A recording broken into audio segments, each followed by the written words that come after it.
Измежду всички символи в нашите пари има едни, които се повтарят общо 865 пъти.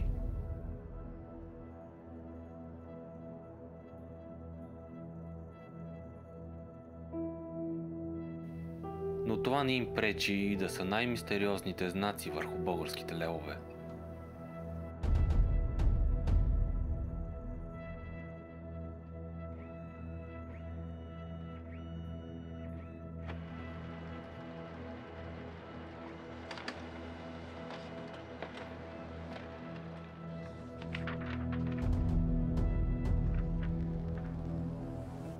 Те не са дело нито на български художници, нито дори на нашата банка.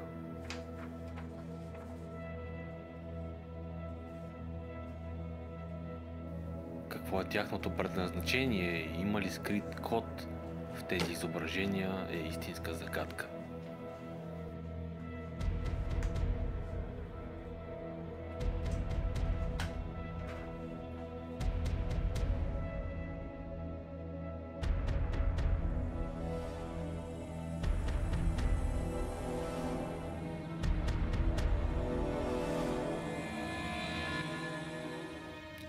Или беше до сега. Здравейте, аз съм Иван Христов, а вие гледате втората част на филма за тайните символи в левовете. В първата част разгледахме скритите истории и послания в банкнотите от 1, 2 и 100 лева. Така че във втората продължаваме с останалите от 5, 10, 20 и 50 лева. Ако не сте гледали първата част и попадате направо на втората, то трябва да знаете, че в първата са заложени принципите на базата, на които се случва това тълкуване и те няма да бъдат повтаряни тук. Така че без да ги видите и разберете, ще бъде малко като да подхванете книга от средата към края. Затова ви съветвам да изгледате първата част и тогава да се върнете. Оставам линк в описанието към нея. И така, втората част на филма е доста по-мрачна от първата. Но такава е историята запечатана върху банкнотите, такъв е бил живота в България по времето на Иван Милев, Стамболов и Пенчо Славейков. Но както и в началото, банкнотите не разкриха лесно своята история.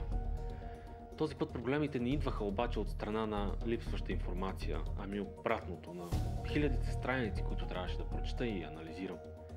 И това на моменти създаваше такива трудности, че ме докарваше направо до отчаяние и поставяше под въпрос самото завършване на филма. Създаването на първата част на филма отне около 3 месеца, хубавата оценка за филма и стотиците прекрасни коментари ме мотивираха и почти веднага започнах работа по втората част. Към този момент имах предварителен сценарий и оставаше работа по детайлите и самото заснемане, така че си бях заложил още 3 месеца и за втората част. Работите по банкнотите от 5, 10 и 50 лева се развиваше както обикновено. Прочитах автобиографията на конкретната личност, научавах всичко, което мога за неговия живот и дела и символите по банкнотите сами започваха лека по лека да се нареждат.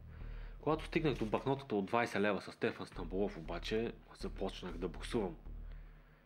Животът и делата на Стефан Стамболов са толкова преплетени с нашата история и са толкова много и значителни, че направо не знаех откъде да го подхвана. Отгоре на всичкото мненията за него са в двете крайности, или на омразата, или на възхвалата, и затова е пълно с книги. И като закапак на всичко това, авторите на банкнотата са създали най-богатата на символизъм българска купюра, с цели 16 символа, които трябваше да се разтълкуват. Така че не ми оставаше нищо друго, освен да събера колкото мога книги и да започна да чета. А за да завърша филма на време, трябваше да го правя и постоянно, дали в къщи или на почивка. Но информацията все повече се натрупваше и съвсем скоро в главата ми започна да става каша. Имаше толкова много значителни събития и истории, преплетени с толкова много действащи лица, че се наложи да използвам различни похвати, за да мога да си подреда фактите хронологично. И така стотиците страници информация добавяха все нови и важни за разказа разклонения. Но колкото повече си изяснявах нещата и символите, толкова повече пак ме тревожеше друг въпрос. Как ще могат тези планини от информация, с които е заобиколен Стефан Стамболов, да ги съкратя в няколко минути интересен и достоверен разказ? Дали въобще тази задача е по силите ми? Това, което е събрано в цели книги, аз трябва да поставя в вестникарска колонка. Кое да изрежа, кое да кажа и какъв образ да създам. От самото начало на филма си бях поставил за цел не просто да кажа какво е значението на всеки символ според мен, но и да предоставя достатъчно информация по темата, така че всеки сам за себе си да може да си създаде мнение. Стефан Стамболов не можеше да бъде изключение от правилото. И това напълно ме извади от зоната ми на комфорт.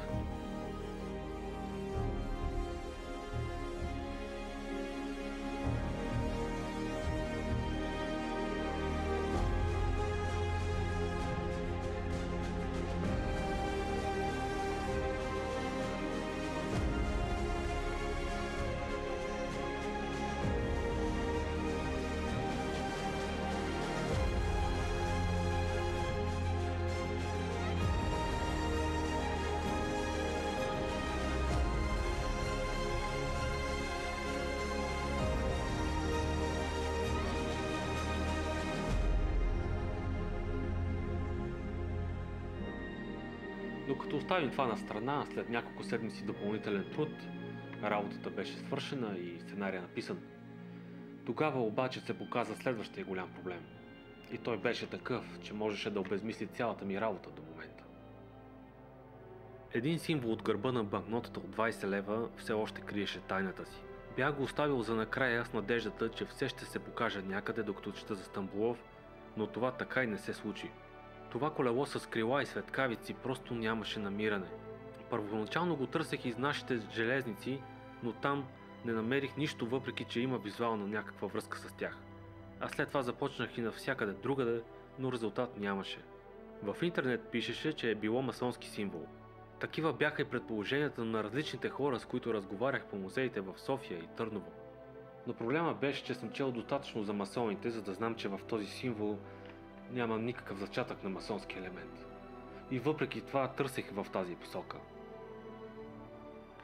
Има сериозни предположения, че документите, свързани с масонската дейност на Стамболов, са измъкнати от семейния му архив още през 40-те и 50-те години на миналия век от Богомил Райнов. Той пък е син на небезизвестния български писател и художник Николай Райнов, който от своя страна пък е бил масон, както и основател на масонски ложи в България. И това е всичко по темата, което успях да намеря. Ако е имало масонски документи на Стамболов, то те са си пак при масоните. Така че с две думи масонската следа води до задънена улица. А в същото време най-близкото до този символ, което успявах да намеря в интернет, бяха войнишки копчета. Рискът от това, значението на този символ в някакъв момент да се разкрие и той да предостави допълнителна информация, или още по-лошо да обори по някакъв начин досегашните ми заключения, беше напълно възможен. Нещо някъде бях пропуснал. Така че трябваше да зарежа всичко останало и да насоча вниманието си само към намирането му, да се върна от самото начало.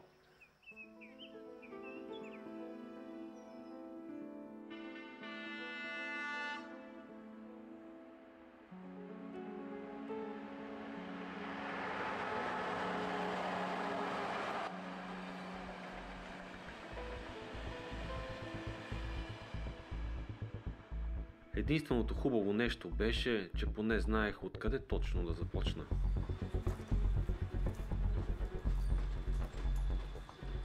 Само на няколко стотин метра от Централна гара в София има сграда с много интересна скулптура на покрива.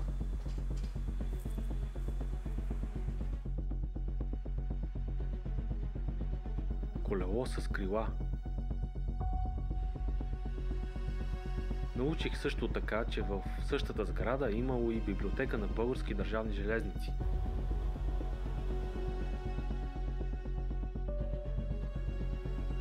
Оказа се обаче, че от нея и помен няма и мястото отдавна е превърнато на фитнес. Това означаваше, че ми остава само още един вариант да намеря нещо по-специализирано по темата.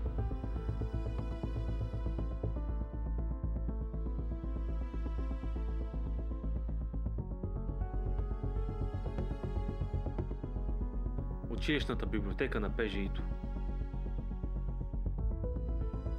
Какво да търся в нея и дали въобще щях да намеря нещо, нямах представа, но трябваше да опитам. Там ми предложиха обаче само 4 книги, една от които беше каталог на първите български вагони и локомотиви. Преглеждах внимателно всяка страница, всяка снимка.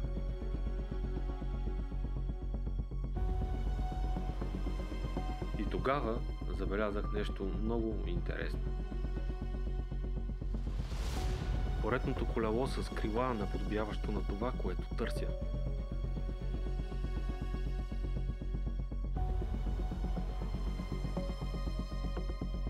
Усещах, че започвам да се приближавам до отговора, но за съжаление нищо повече не успях да науча там. С какво е свързано това колело с крила, с нашите железници или с нашата армия, все още не можех да разбера. Останалите 3 книжки бяха безполезни и си тръгнах отново без отговор.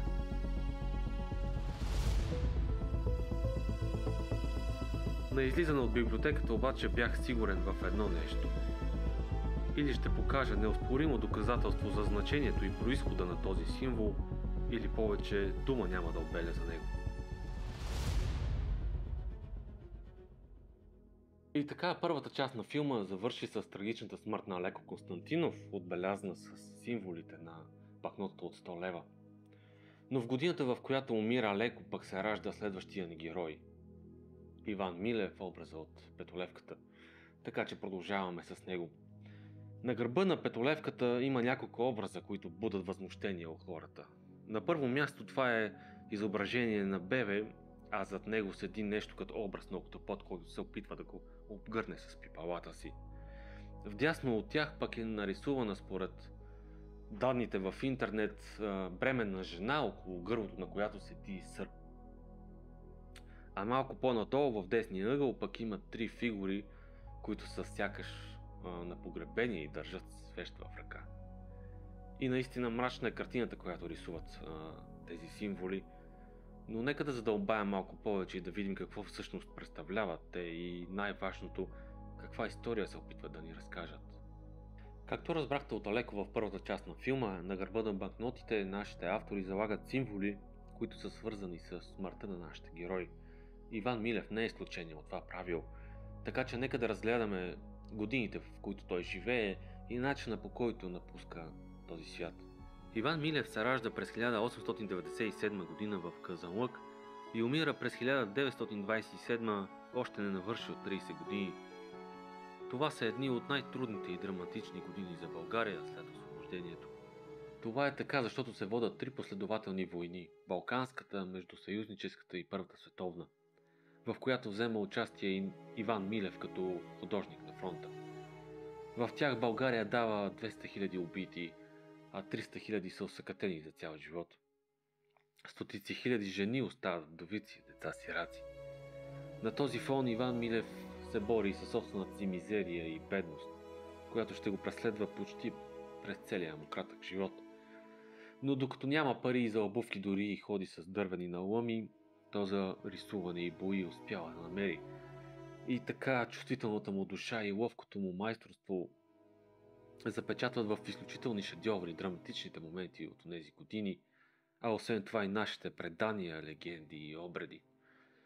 Но драмата, на която става той свидетел по селата, е дори още по-голяма.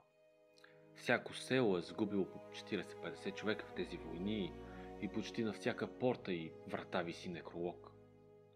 Жените вместо вкъщи при децата сега са на полето и работят, а България, като изгубила войната Първата световна, е натоварена с много тежки репарации. Тя трябва да изплаща стотици хиляди глави добитък, стотици хиляди тонове зърно, фураж, захар. Така че в селското семейство много често, освен загубата на мъжа, скоро губят и конете си, воловете, каруцата си, че дори и житото си. Картини като нашите майки все в черно ходят, Жатварка, Задушница, Отчаяние, Балканът и Хлябът магически преплитат суровата реалност с българската душевност и приказност, като така ни връщат в онези драматични моменти. И сякаш тези мъки не ни били достатъчни, ами ни налегнали и ужасни болести, а една от тях, инфлуенцата или както се казва испанския грип, ще отнеме живота на повече от 50 милиона души по целия свят. В България от една от най-смъртоносните в историята на човечеството болести ще загинат повече от 80 000 души, а един от тях ще бъде и нашия Иван Милев. Сега нека да погледнем банкнотата отново. В долния и десен край имаме изображения взети от картината Змейова сватба. На три стилизирани образа на жени с свещи в ръце, сякаш на погребение с наведени глави и все едно отдавани в тихо ридание. Но защо тези образи се повтарят 3 пъти на банкнотата? Те са поставени заради хилядите загинали в трите войни, които България води тогава. Балканската, Междусъюзническата и Първата световна. Малко по-нагоре е образът на самотна жена в полето, държаща тежък житен сноп. От информацията за банкнотата знаем, че тя е от картината Жатварка на Иван Милев. Но тя не е бременна, както предполагат повечето хора. Грешката им идва от това, че просто гледат различна творба, а авторите са използвали по-стара и рядка версия на картината Жатварка от 1924 година. Тя е прерисувана почти дословно и на нея жената държи голям житен сноп и така неволно с дясната ръка е приближила сърпа до лицето си. Няма лице, около главата има нещо като ореол на светец, загатващ мъките, на които е била подложена в онези години. Символиката е ясно свързана с събитията от тогава. Вляво виждаме елемент от картината Майка или Българска Мадона, която обаче вече е променена сериозно и попада в трета категория символи. А ние вече знаем, че това е така, за да може да ни се разкаже нещо. Майката е изведена от композицията и този елемент като ореол на главата и сякаш е пренесен в дясно и сложен при Жатварка. Но защо е направено това? Защо са разделени и двете фигури? Това, което е характерно и отличително за испанския грип, е, че той предизвиква свръхреакция на имунната система и по този начин покосява най-младите и най-силните. Ето защо почти половината загинали от него са младежи и деца до 15 годишна възраст.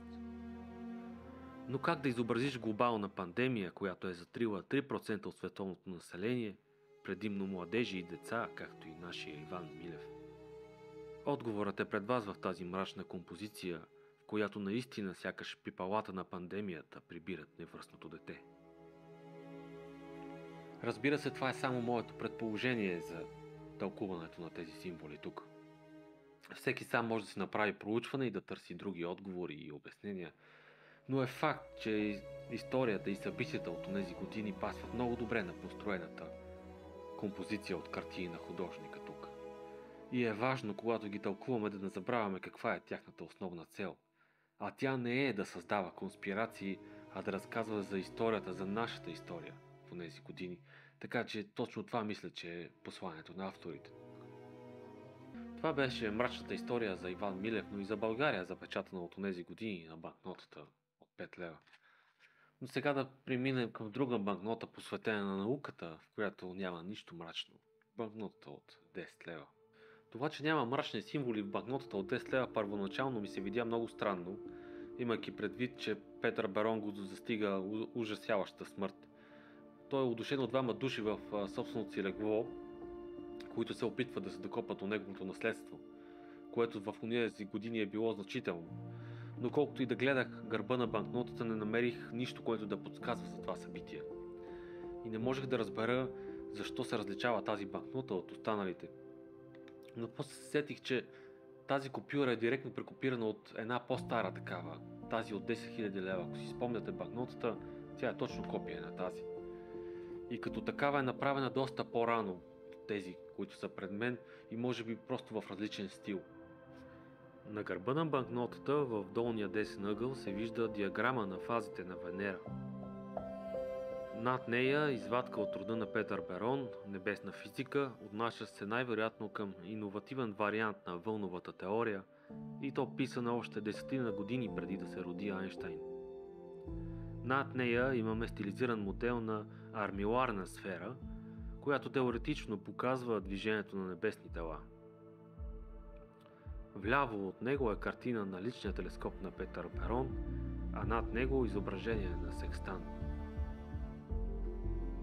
Всичко това е поставено тук, за да ни се покаже мащабите на неговия научен труд, който се събира в повече от 20 тома и десетки хиляди страници, изписани в най-различни области на науката. Страници, които са го направили известен учен в цяла Европа. За съжаление, никой обаче не се е наел да преведе тези негови страници от френски на български. И дори сега, ако търсите за Петър Барон нещо повече, трябва да пишете и търсите на френски език, иначе няма да намерите нищо. Ние си го знаем само с рибния буквар, който нито е рибен, нито е буквар, ами е по-скоро кратка енциклопедия за началното образование. На предната част на банкнотата може да видите корицата на книгата, както и картинки на носорог и кит от нея. Последната от които му носи и прякора рибен буквар, излязъл от печат през 1824 година. Следващите му 50 години обаче ползотворен труд остават загадка за широката публика, в която съм и аз. И така, това беше за банкнотата от 10 лева, а сега да преминем към нещо по-интересно, а именно това тяло на гърба на 50 лева. Откъде се взел той и какво е неговото значение? Разбира се, в сайта на БНБ в информацията за банкнотата няма никакво описание за него, но пък там има за тази птица, която е над него. И пише, че това е илюстрация от стихосбирка на Пенчо Славейков. Така че реших, че ако успея да намеря илюстрацията на птицата, мога да успея да намеря и тялото. И няколко дни по-късно вкъщи разглеждах обяви на книги за Пенчо Славейков в интернет и съвсем случайно мернах едно изображение, така между многото, което веднага ми привлече вниманието. До този момент толкова се бях взирал в банкнотата вече, че ми трябваха само секунди, за да го разпозная. Скоро след това получих луксозното издание на книгата Епически песни и в нея бяха и двете изображения на тялото и на птицата. Така че сега какво е тяхното значение? Пенчо Славейков е един от големите български интелектуалци на 20 век. Познавач на западните философски движения, той е носител на всичко европейско и модерно в българската литература по това време. Лириката му и епосът му го правят известен не само в България, и така през 1911 година името му се спряга за кандидат за Нобелова награда за литература. За целта той трябва да завърши поемата Кървава песен, по която работи от почти 20 години. В същото време Пенчо Славейков е и на престижна позиция като директор на Народната библиотека. Преди това за кратко е бил пък директор на Народния театър. И точно в този момент с номинация за Нобелова награда той бива уволнен от поста директор на Народната библиотека от тогавашния министър на народното просвещение, както се казва, Стефан Бобчев, който пък го уволнява само за да назначи брат си на поста Никола Бобчев. Това така наранява и огорчава честолюбието на Пенчо Славейков, че той решава да напусне България и никога повече да не се върне. Така и става. Тези събития са запечатани на лицевата страна на банкнотата. Може да видите сградата на Народния театър най-отгоре, отдолу в кръг е сградата на Народната библиотека, старата сграда, и под тях Пенчо Славейков в файтон, който символизира неговото напускане на България. И така, придружаван от поетесата Мара Белчева, Пенчо Славейков се мести в различни градове, докато най-накрая се установява в красивото градче Бронате, северна Италия, на брега на езерото Комо. Там той се надява да успее да завърши епоса си Кървава песен, за който е номиниран, но здравето му е лошо и последните събития са го влошили още повече, така че същата година той умира.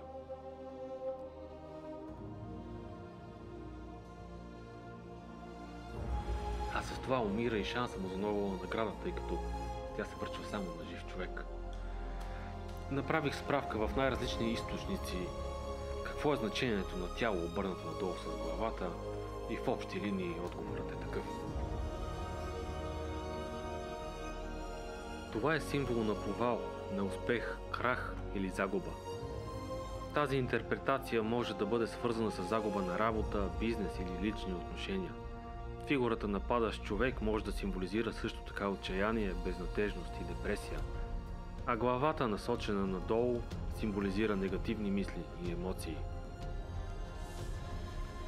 Тези предположения съвпадат напълно с горчивия завършек на Славейковия живот, с неговото уволнение и напускане на България.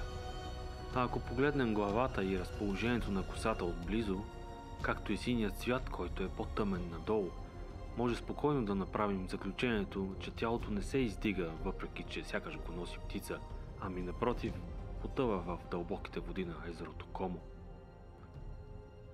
Това е символиката на тази картина, това е и значението на това добре замаскирано тяло в банкнотата от 50 лева. Но авторите на банкнотата са ни оставили и допълнителни трохи, които ако следваме ще научим още детайли за тези събития. Върху тялото има изписан отказ от кървава песен, по която той работи до последно и който се чете с просто око. Но ако намерим точния цитат в книгата, ще видим, че пасажа, в който се съдържа текста, започва с замръзнала река и думата лед се повтаря няколко пъти. Но защо тази замръзнала река и думата лед да имат някакво значение? Имат, защото напомнят за важно събитие, което се е случило, когато Пенчо Славейков е на 18 годишна възраст. Тогава, след цял ден игра навън, той неволно заспива върху ледът на замръзналата река Марица.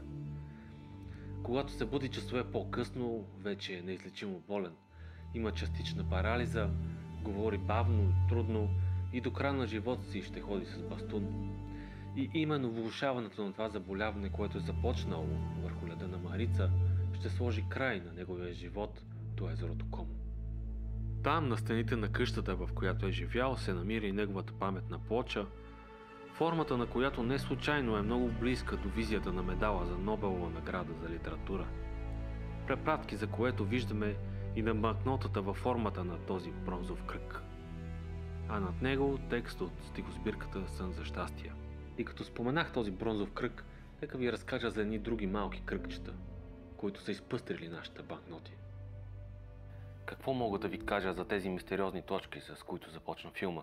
Те бяха последните символи, с които исках да се занимавам, но филмът нямаше как да бъде завършен без тях. Нямах никаква представа дали ще мога да науча нещо за тяхното предназначение и затова постоянно отлагах проучването им, докато една дъждовна вечер най-накрая трябваше да се заема и с тях.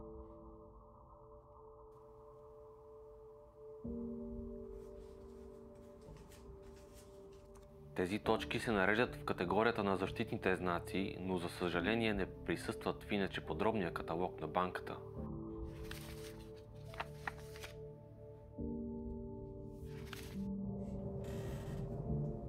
Когато го преглеждах за пореден път, обаче забелязах нещо, което съм подминал предните пъти.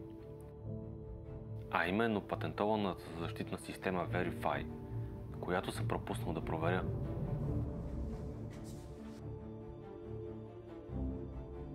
Започнах търсене на думата и тя ме отведе до сайт на стара технологична компания на име Wiesenthal в днешна Германия с повече от 200 годишна история. От часовникарска компания и мелница през 18 век, тя се превръща в европейски лидер в изработката на защитни парични елементи, също както и основен производител на хартия за банкноти в цяла Европа, доставяйки повече от 10 000 тона към днешна дата.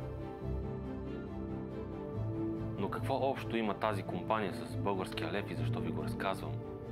Системата Verify е внедрена за пръв път в нашата банкнота от 20 лева емисия 2005 година и представлява прозрачен прозорец в банкнотата, през който върху бяла подложка се вижда числото 20, а върху черна подложка се появяват черни и зелени диагонални ленти. Но това го пише и в брошурата на БНБ. Онова, което не пише там обаче и което е по-интересно за нас, го пише в сайта на компанията в историческия им отдел. През годините компанията непрестанно инвестира в разработването на нови защитни технологии и така през 1994 година за пръв път в света тя успешно поставя лъскавата холограмна лента на банкнота. Тази лента, която сме свикнали да виждаме от години и отдавна се е превърнала в стандарт при печата на пари в цял свят. Но коя е първата валута получила новата технология? Коя е първата излязла банкнота в света с тази защитна лента? Това не е друга банкнота, а именно нашата от 2000 лева, издадена през 1994 година. И ако в момента се мъчите да си спомните как изглеждаше тази банкнота, издадена преди почти 30 години, нека да ви подскажа. Това е точно тази банкнота, която е посветена на масоните в България. Разбира се, тук няма място за съвпадения и случайности, но тази банкнота не е обект на проучване в този филм.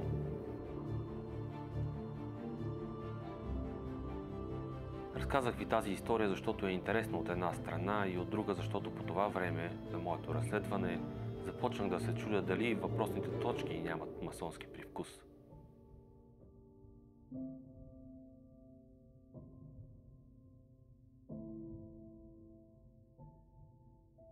За съжаление, не можах да намеря никаква връзка между тях и компанията Уизентал. Време беше да сменя тактиката. За разлика от останалите символи обаче, тук нямах историческо събитие или личност, за което да се хвана, така че ми оставаха само точките, но те изискваха доста добре организиран подход. На първо място беше необходимостта да се преброят и категоризират по размери и разположение всички подобни символи, което хич не изглеждаше лесна задача. За целта трябваше да фотографирам банкнотите с възможно най-добро качество и да ги вкарам в компютъра.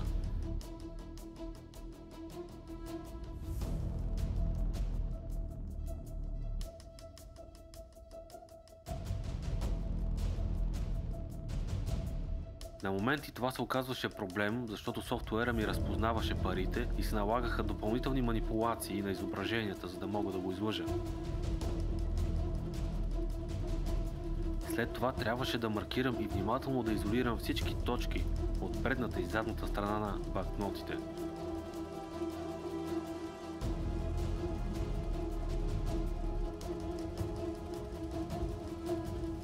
И най-накрая трябваше да ги преброя възможно най-прецизно. Когато имах готовите резултати, трябваше да открия ако има някакви сходства или зависимости между получените числа. Опитвах всякакви математически комбинации между броя на точките в различните банкноти, но смислен резултат просто нямаше. Направих си кратка почивка, като оставих през това време програмата с изкуствен интелект да се понапъне малко, но и тя не роди нищо, което да си струва. Така че трябваше да продължа напред.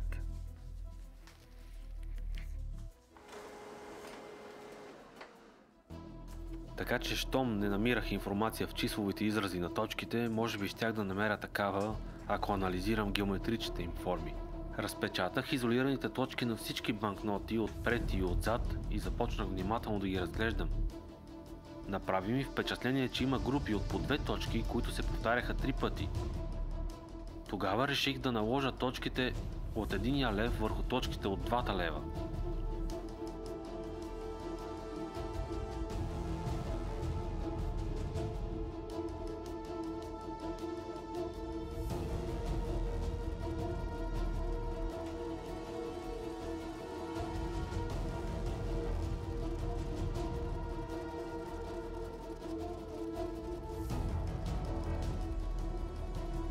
Оказа се, че тези, които се повтарят, не са 2, а 5. Модел, изграден от 5 точки с определена форма, който се откриваше във всичките ни банкноти. При по-внимателно вглеждане се оказа, че въпросният модел се повтаря 3 пъти на лицевата страна на банкнотата от 1 лев. Като просто е различно ориентиран.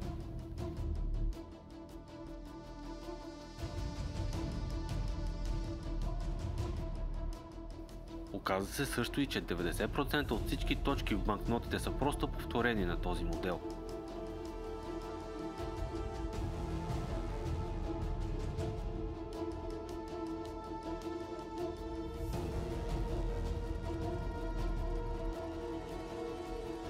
Стартирах негово търсене в интернет и веднага започнаха да излизат резултати.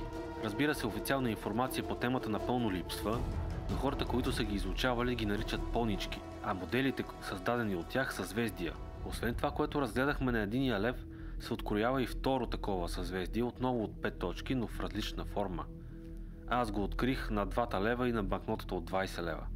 Британска лира, евро, канадски и австралийски долар, японска йена, чилийско песо, румънски лей, сингапурски долари, американски долари, къде ли още не. Пълничките бяха навсякъде. Това пораждаше и два основни въпроса. Първият е, разбира се, за какво служат тези пълнички, а вторият е кой ги е създал. Разбира се, при пълната липса на информация само можех да си гадая за отговорите на тези въпроси, но когато една тайна се пази от много хора, е въпрос на време някой да се издъни.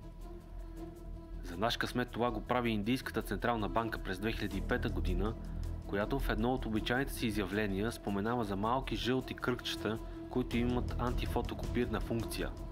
От това изявление се правят и изводи, че съвременните цветни копирни машини разпознават поничките и така разбират, че се опитвате да разпечатате банкноти и директно дават съобщение за грешка. На друго място се предполага, че щом компютър разпознае модела от понички, моментално изпраща таен сигнал в интернет до неизвестно място и така веднага влизате в архива на определени агенции, борещи се с фалшификацията на пари. Това до някъде отговаря на първия въпрос за какво служат поничките. Но индийците отговарят и на втория, кой ги е създал. В доклада се споменава корпорация Omron. Следата ни отвежда до стара японска технологична корпорация. Макар никъде да няма официално признание за технологията от страна на Omron, в момента в който влезнеш в виртуалната им обиколка на тяхната централа, веднага забелязваш подобните на понички кръгчета, които са навсякъде.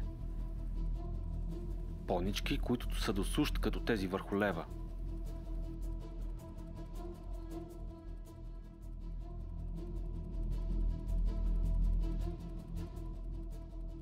От технологии в медицината, през възобновяеми енергийни източници до роботи, които играят тенис на маса, като този, който виждате в момента, Omron е всичко, което можеш да очакваш от една успешна японска технологична корпорация. Отговора на въпроса обаче какво е точното значение на поничките и защо изглеждат по начина, по който изглеждат, може би не го знаем, защото е скрит някъде в бъдещето. И сега се питате защо да е в бъдещето. Ами защото ако има нещо, което ми направи най-голямо впечатление, след като надълго и на широко разглеждах сайта им, то това беше една диаграма. Диаграма за предсказване на бъдещето. Нещата, които са изписани тук, са много интересни, но няма да разказвам повече, за да не губя време. Ще сложа линк към сайта в описанието и превеждам страницата за хората, които не четат английски. Не знам корпорация Omron колко е добра в това, което пише тук и дали може да предсказва бъдещето. Но погледнато от друга страна, явно си е стиснала ръцете и с почти всички най-големи банки в света. И така, след това отклонение, нека се върнем сега в България и да преминем към последната банкнота, тази от 20 лева с Стефан Стамболов. Но преди да се опитаме да тълкуваме символите по нея и да разберем какво са се опитали авторите да ни разкажат с тях, е важно да си припомним кой е Стефан Стамболов и защо всъщност образа му е тук. А за да го направим това, най-добре е да го видим в действие и то в най-мрачните за България моменти. Пренасяме се в София късно през нощта на 8 срещу 9 август 1886 година, когато започва 9 августовския преврат. В 3 часа през нощта двореца на нашия княз Батенберг е обкръжен от част от собствената ни войска. Той е заставан да абдикира и екстрадиран веднага извън България. Но само година по-рано са се случили две много важни събития. Едното е съединяването на княжество България с останалата пределите на Османската империя до тогава източна Румелия. Това славно за България събитие е направено против интересите на великите сили и Русия. И то води до второто важно събитие, а именно обявяването ни на война от Сърбия. В тази сръбско-българска война, наречена капитаните срещу генералите, нашите капитани разгромяват сръбските генерали. Сърбия моли за мир, а на великите сили им се налага да признаят съединението. В светлината на тези събития княз Батенберг е герой в очите на българите. И въпреки това той е изгонен от България. Защо се стига до тук, ще разберем след малко, защото в този момент пък изгрява звездата на Стефан Стамболов като политик и държавник. Преврата хваща Стефан Стамболов, който е председател на Народното събрание по това време в отпуск в Търново. Но на него му е необходимо малко време, за да се ориентира в ситуацията и след като поема нещата в свои ръце, вдига контрапреврат, потушава бунта и връща княза в България. Но злината е вече направена и това допълнително влошава и направо скъсва отношенията ни с Русия. В следващите дни и седмици население и управляващи са подложени на постоянен страх, на напрежение и разделение. Пропагандната машина на Русия не спира да работи и лозунгът "Без Русия не можем" се чува зад всеки ъгъл, а в същото време тя не спира да ни плаши с окупация от север. На този фон Османската империя пък от юг трупа войска, още не примирила се с загубата на източна Румелия. А от запад в Сърбия се чува слух за нова мобилизация. Великите сили Англия, Австро-Унгария, Германия не ги е грижа особено за нашата съдба, но за сметка на това има свои интереси, които да преследват на Балканите. А пък последната война със Сърбия е изтощила не само финансово държавата, но и боеспособността на нашата армия. Но в този мрачен момент предстои съдбата да застане на наша страна. И това е така, защото докато едни треперят пред руските заплахи, ами други заговорничат и продават отечеството за пари, властта попада в ръцете на един друг вид човек. Човек, закален във времена на въстания и тайните комитети под турско иго. Човек поел от духа на Ботев и Левски. Изграден вече като личност с желязна воля и безкрайна любов към България. Непреклонен на чуждите интереси и не на последно място гениален стратег. За княз на България Стамболов ще привлече човек, който е в родствени връзки с почти всички европейски династии, като по този начин много умело ще предотврати една война. А с личните си качества и нюх не само ще изведе държавата от безизходицата и кризата, в която се намира, ами в следващите 7 години, в които ще е министър-председател, ще й даде най-бурните години на развитие и растеж в цялата ни съвременна история. Той ще издигне на националния ни интерес на пиедестал, а самочувствието ни до равноправно такова с това на останалите европейски народи. А американският историк Мънро ще напише: Стамболов е най-способният държавник, излъчен от всичките балкански нации за целия 19 век. Той ще остане в нашата история като един от най-великите измежду всички български политици и държавни мъже. И това е причината ликът му да е на тази банкнота. Сега се връщаме обаче отново на 9 август, за да последим едно друго събитие. На сутринта след преврата, с който е изгонен Батенберг от България, пред сградата на руското посолство в София се е събрала тълпа и скандира: „Да живее Русия! Да живее Русия!“ В някакъв момент на прозореца на посолството се показва руският дипломат Богданов и заявява: „Русия всякога е желала само щастието на българския народ и тя няма да го остави в тия трудни минути.“ Същият обаче агент Богданов след 4 дни е в кабинета на Петко Каравелов, който е начало на тогава сформираното правителство, и му заявява: „Сърбия се мобилизира, Турция също, което ще се окаже долни лъжи. Русия ще защити България против всеки враг. Но ако крака на Батенберг стъпи отново в България, тя сама ще я окупира.“ И добавя: „2 дивизии седат готови в Одеса.“ Но защо до вчерашната наша спасителка днес вече открито ни плаши да върне армията си и да окупира България? Историкът и писател Симеон Радев обяснява ситуацията. Преврата се извърши за угода на Русия и от нейно име. Пропадането му значеше удар върху нейния престиж като велика сила. Връщането на княз Батенберг щеше да се яви като прямо предизвикателство към Александър III. Омразата на когото към Батенберг не бе само политическа, но и лична. Но кой всъщност е император Александър III? Той наследява трона 5 години по-рано, когато баща му Александър II, нашият цар-освободител, бива убит в атентат. Така че това не е точно онази Русия, която изпраща войските си срещу турците. От идването на власт Александър III води много по-различна и лоша политика спрямо България. Той не подкрепя съединението, изостава ни при войната с Сърбия и не спира да отправя заплахи и да прави бунтове и преврати, като по този начин разделя населението тук на русофили и русофоби. Но докато Каравелов кълчи пръсти в София пред руските заплахи, в Търново революционерският дух на Стамболов не спи. От телеграфната станция там той е реорганизирал цялата останала армия и до София изпраща телеграма: „Нека всичката отговорност падна отгоре ми. Аз с Моткуров, командващ войските в Южна България, скоро ще бъда в София, а пък който обича да се бие с нас, нека заповяда.“ И така организаторите на преврата бягат, князът е върнат в България, а омразата на император Александър III към Стамболов пълна. А пък лицето Богданов е изпратено чак в Токио, където малко по-късно удобно ще се самоубие. Но тези събития не се дължат на рисковано или безотговорно поведение. Напротив, те се дължат на факта, че Стамболов е гениален политик, като такъв е много по-добър от Александър III. А за отношението си към Русия и нейните действия той ще напише: Ние трябва да бъдем благодарни на братския нам руски народ, за гдето ни освободи. Ние трябва да го възпеем в поезия, романи и романси. Но в политиката трябва нашата девиза да е "Махнете ръцете". В следващите няколко години независимостта на България ще бъде запазена и тя ще излезе от сферата на влияние на Русия и ще премине в тази на модерна Западна Европа.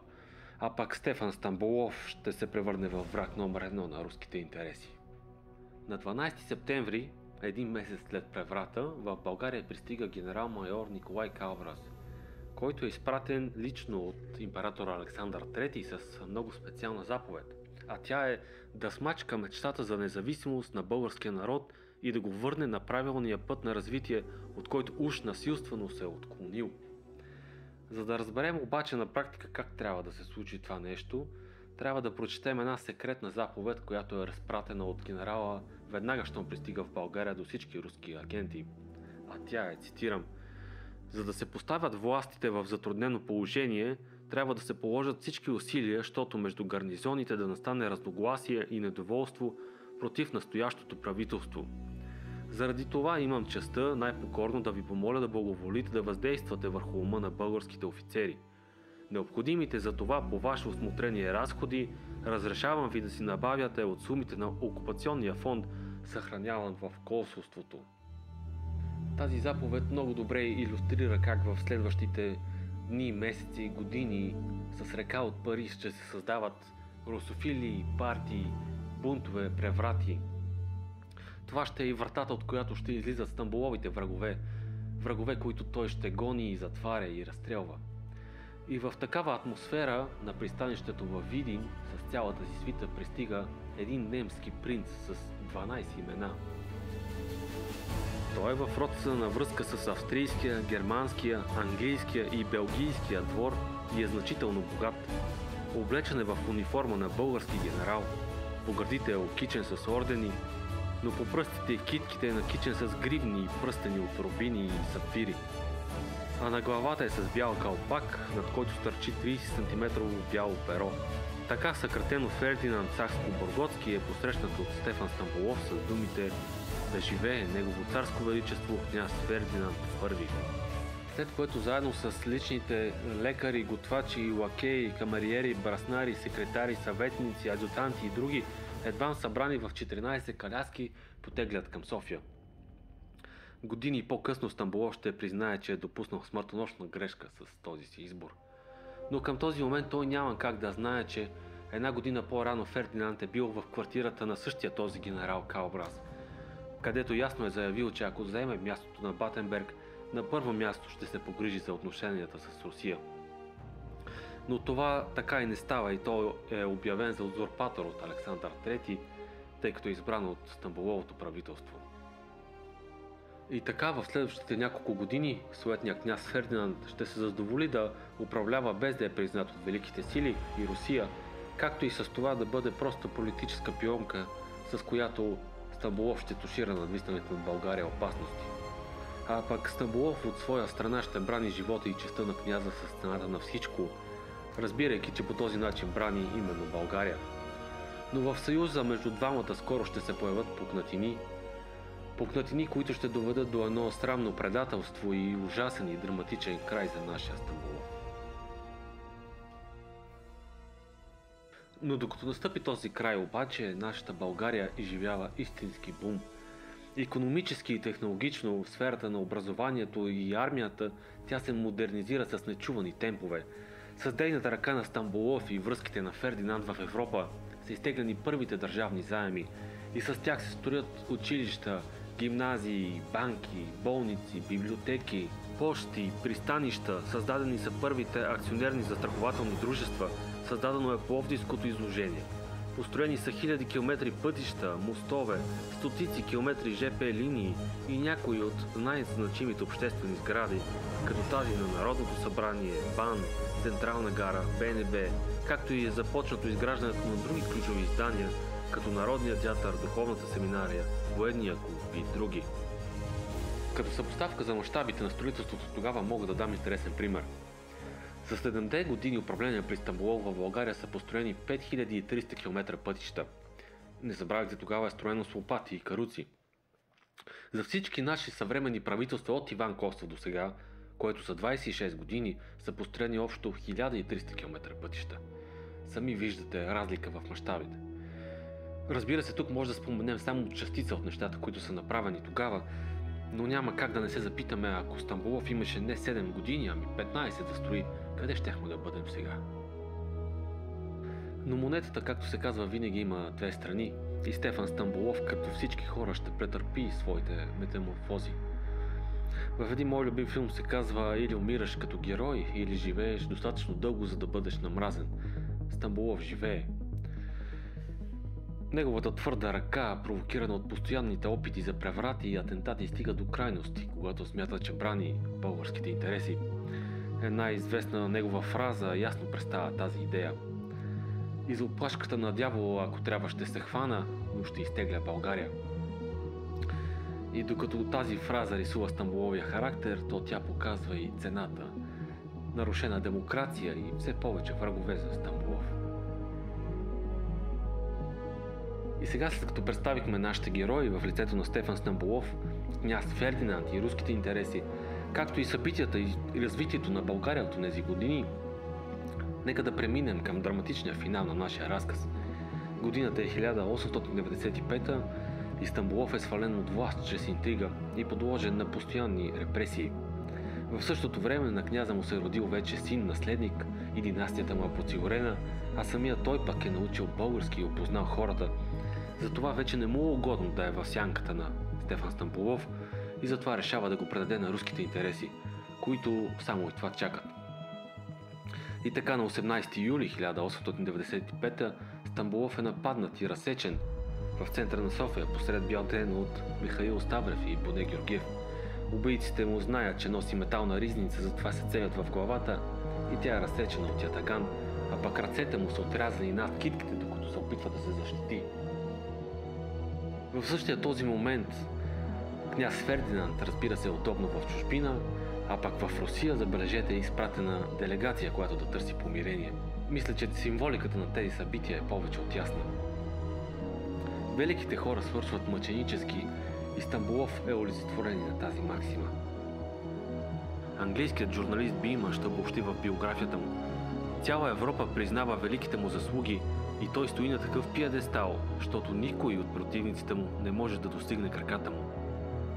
След смъртта му във вестниците излиза заглавие, което удря точно в десятката, а то е: който и да е нанесъл удара, моралните убийци са княза и правителството. Запомнете това заглавие. Знам, че този разказ се проточи малко повече, но авторите на банкнотите са положили големи усилия да запишат тази история върху банкнотата. И сега, когато я погледнем отново, тя вече ще ни шепне. Нека да видим. И така, на гърба на банкнотата първото нещо, което виждаме, са 3 картини на обекти, построени по времето на Стамболовото правителство. Сградата на парламента, елементи от Лъвов мост и Орлов мост.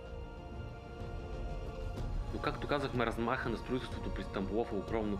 Защо си избрали точно тези 3 обекта да им покажат? Направили са го както и в останалите банкноти, за да ни разкажат за неговия трагичен край. Така че тези картини символизират много повече неща. Но нека да започнем от най-важното.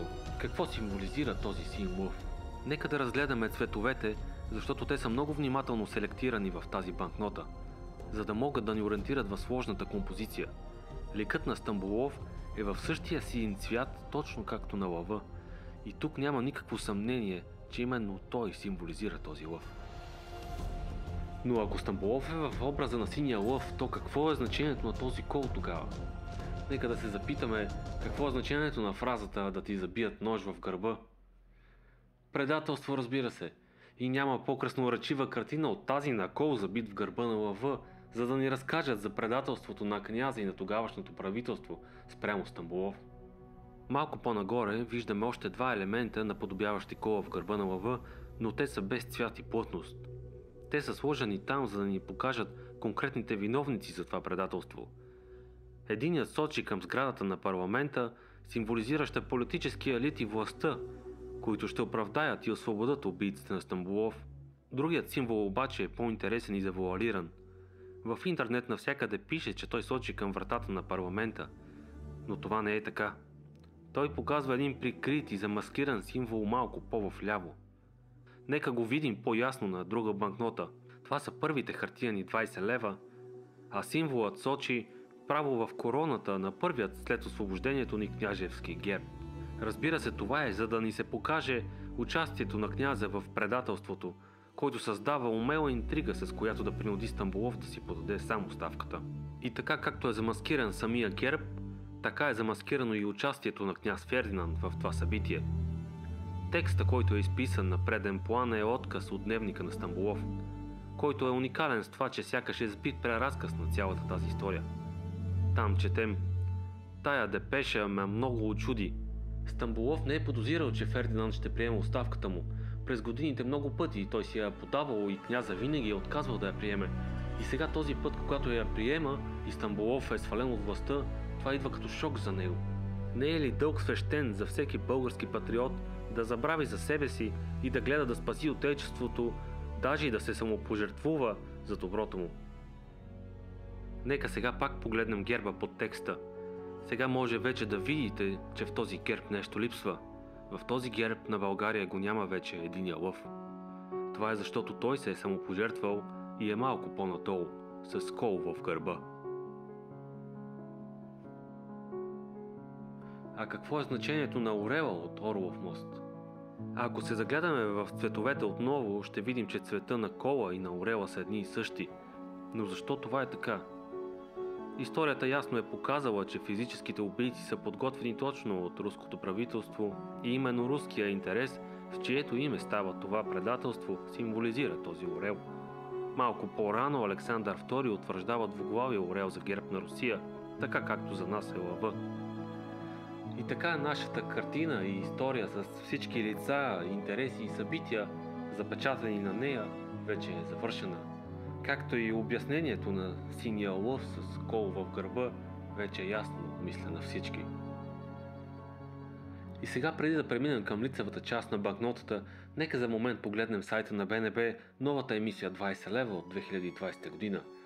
В нея ще забележим, че вече колът го няма в гърба на лъва, както и другите два символа по-горе. А с това е изтрита и цялата история, която ви разказвах до момента.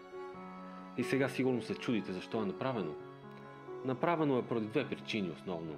Първата е, разбира се, хората, които се възмущаваха от така нарисуваната картина. И с право. Те не знаеха какво е значението на този лъв с кол в гърба. А втората е упоритото и пословично мълчание на нашата банка, което направо не го разбирам. Нашите банкноти печелят награди за сигурност и са на световно ниво. Какво им костваше да разкрият малко от историята, заложена тук, като по този начин не спасат и в същото време съхранят работата на авторите на банкнотата. Не мога да разбера. Но иронията в това нещо е, че хората, които говореха и пишеха в интернет за конспирации, заложени в нашите банкноти, всъщност сами създадоха такава и тя намери физическо проявление в действието на банката. Така че може би е за урок, че не трябва да подхващаме чужди мнения, когато не сме убедени в тяхната стойност. Времето ще покаже.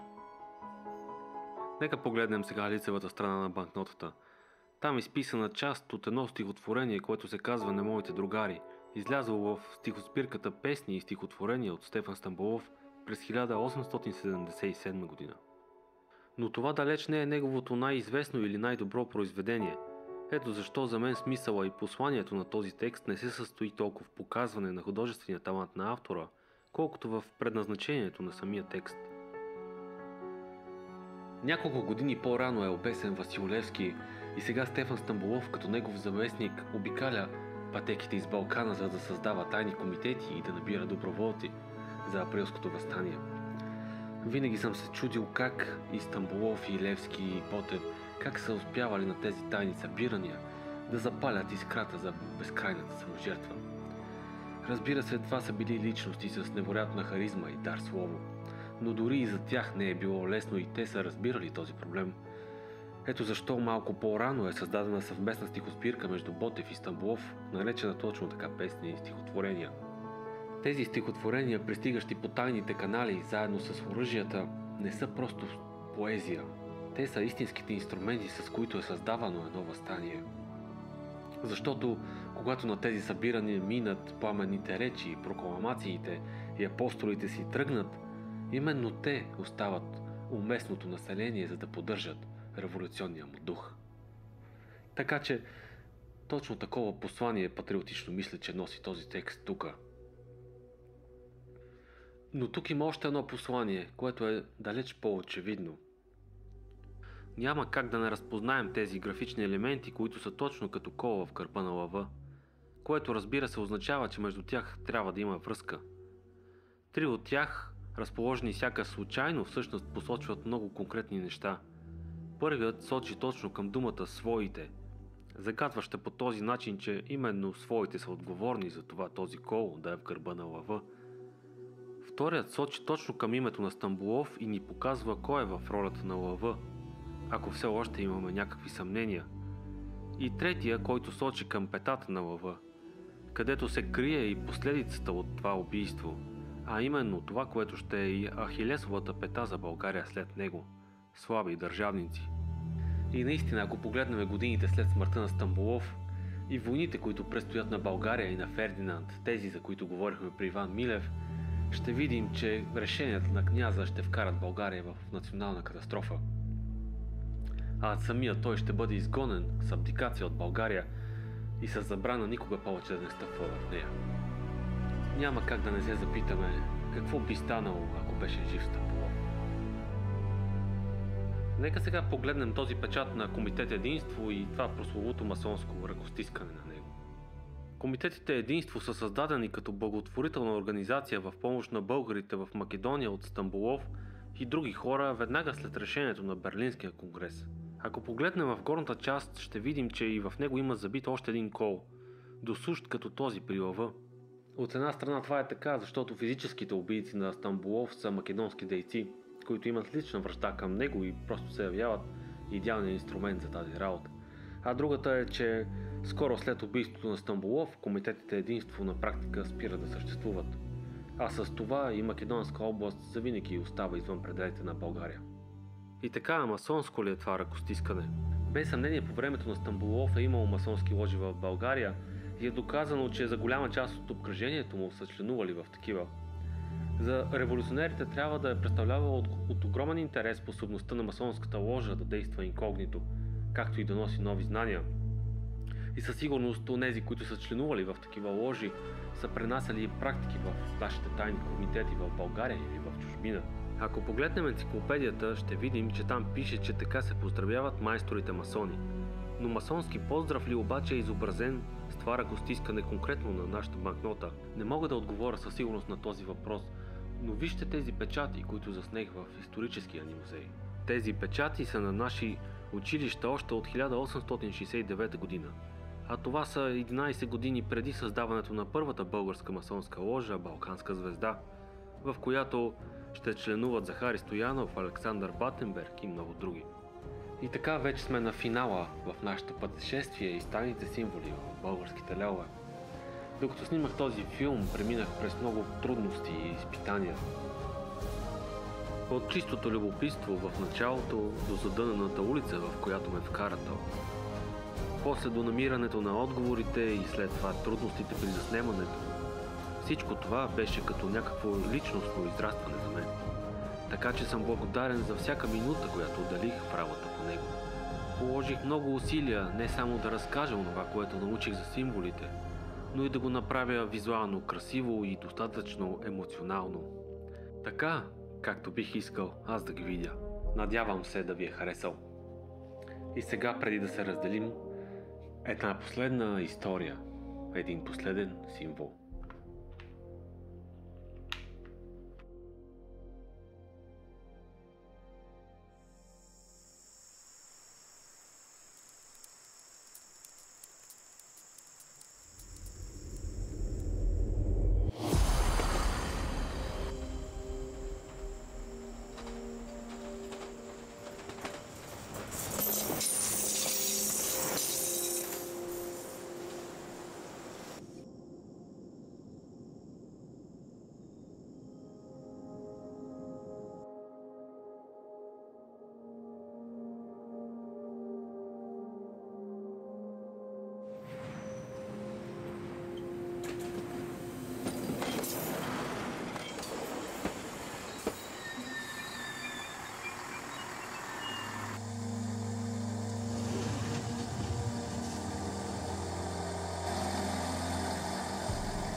Намираме се на 17 км от Земен, близко до водопада Полска скакавица.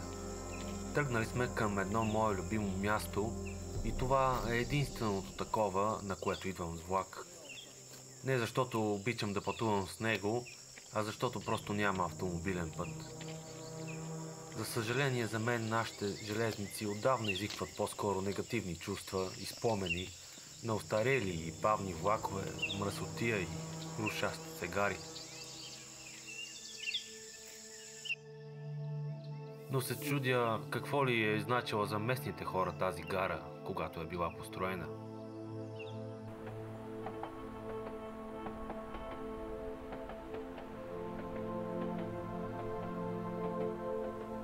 Това беше и последния влак за София. Няма с какво се пребереме вече, така че ще прекараме нощта на това прекрасно място под звездите.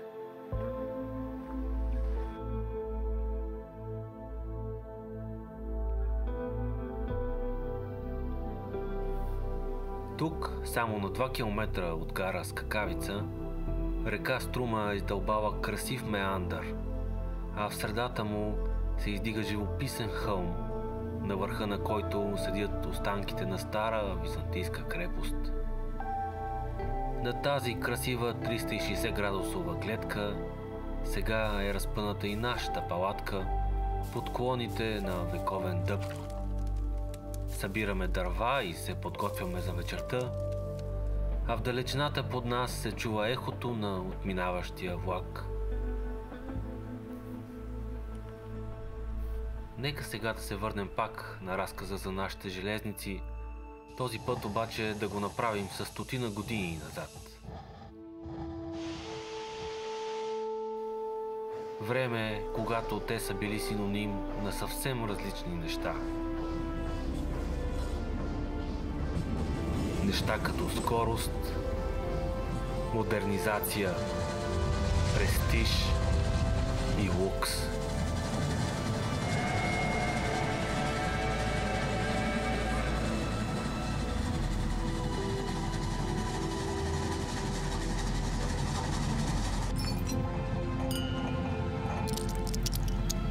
Но лукс достъпен както за богатите, така и за бедните.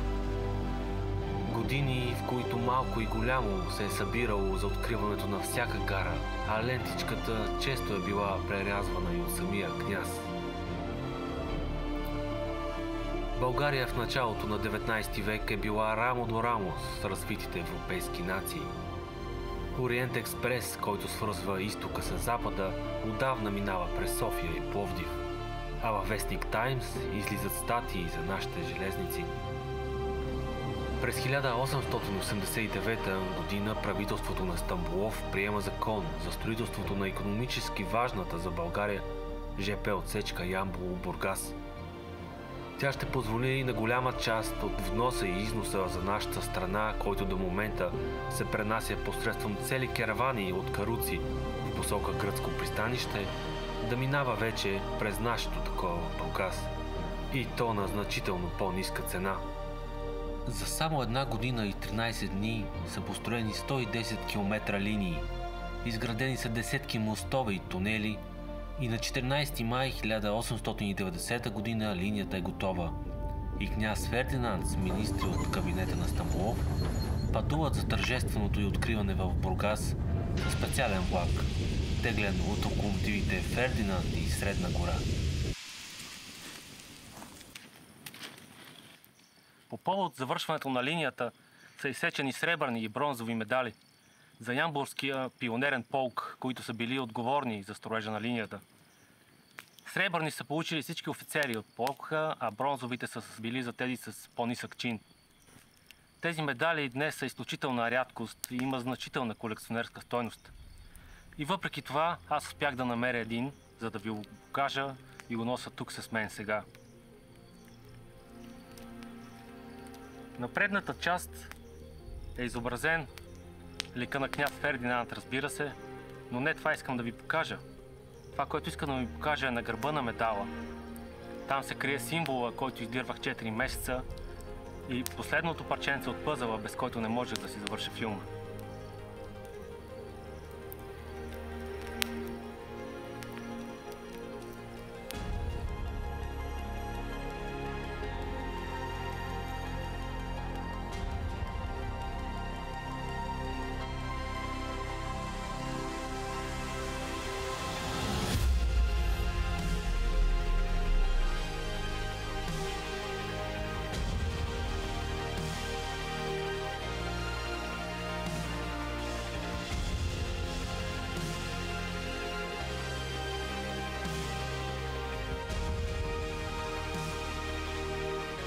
На задната страна на медала е изобразена емблемата на железопътната и телеграфната рота от пионерския полк, която е крилато колело с светкавици. А над него е разположена по-малка композиция, съставена от кръстосана лопата и брадва, което е символ на сапиорната рота. И това е последният от тайните символи в плевовете, който успях да разкрия.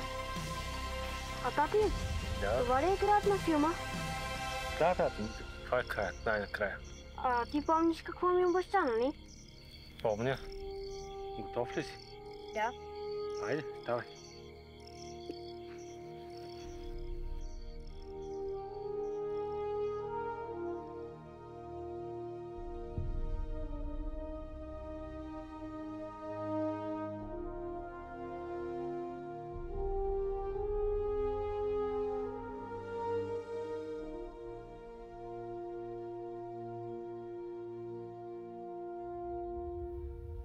Това бяха символите в левовете през моите очи. Дадох цялата си енергия в създаването на този филм. Но той не беше само за символите. Той е най-вече история за търсенето и намирането на истината. История, която показва, че не всички отговори са на страниците на Google и че в ходенето до библиотеката все още има смисъл. История, която да покаже, че истината не винаги е такава, каквато изглежда, и понякога трябва да отхвърлим общоприетите знания, за да се опитаме да намерим нови такива.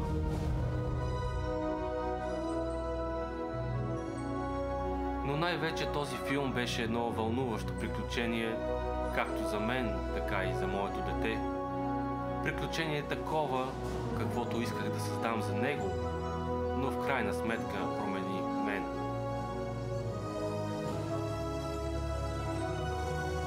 И накрая то бе приключение такова, каквото желаех най-вече да успея да заснема и покажа, с тайната надежда, че може би ще промени и вас.